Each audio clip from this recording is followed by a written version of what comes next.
Most people think muscle only moves your body, but it quietly controls how your body uses energy. And this is where the real story begins. Because when muscle function shifts, metabolism follows. And most people never notice it happening. It often starts with something very simple: less movement during the day. That sounds harmless, but it isn't. When muscle contracts less, its internal systems slow down, almost like a factory running below capacity. And this is where the deeper shift begins. Mitochondria begin to lose efficiency. Energy production gradually declines. The change is subtle at first, but the consequences are not. Less energy means less functional muscle, and this is where most people get it wrong.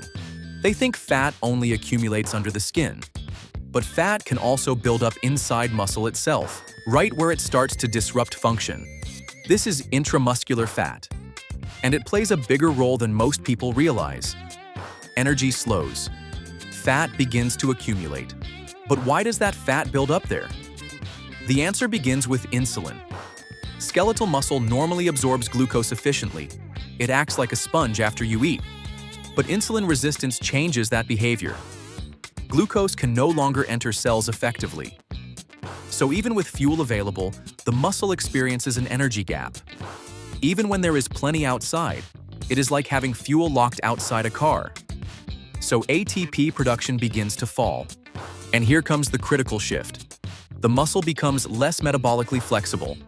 It struggles to efficiently switch between fuels. That combination is critical, because fat does not disappear on its own. When supply exceeds oxidation capacity, it begins to accumulate inside muscle fibers, quietly and progressively. And this is where things begin to compound. This fat is not metabolically neutral. It can trigger local inflammation and contribute to structural changes. Muscle tissue becomes less flexible, more fibrotic, and less capable of contracting properly. Function continues to decline. And here is the feedback loop. Weaker muscle uses less energy. Lower energy use promotes further accumulation. And the cycle reinforces itself.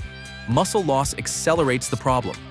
Because fewer fibers mean fewer mitochondria, and fewer mitochondria reduce oxidation capacity. This is where most interventions fail. They focus on symptoms, not mechanisms. But the mechanism is becoming clear. Muscle plays a central role in metabolic flexibility, and this is where things can reverse. Mechanical loading changes the direction. Especially when muscles are challenged, eccentric contractions create strain. That strain activates repair systems. Satellite cells begin to respond. New muscle tissue forms, and mitochondrial density increases. This expands energy production capacity. More mitochondria mean greater oxidation potential. Both glucose and fatty acids can be used more efficiently. And here is the shift again. Stored fat inside muscle begins to decrease because it is finally being utilized. Use influences storage. Even simple actions contribute. Walking after meals increases glucose uptake, partly through insulin-independent pathways. Small shifts, real impact. Fasting introduces another layer. Insulin levels drop, lipolysis increases. Fatty acids rise in circulation. The liver can convert some of them into ketones, providing an alternative fuel source. At the same time, cellular repair processes may increase, helping maintain system efficiency. Recovery also matters more than it seems. Sleep regulates repair signals. Hormonal patterns support rebuilding. Repair is not passive, it is actively regulated. And here is the key insight.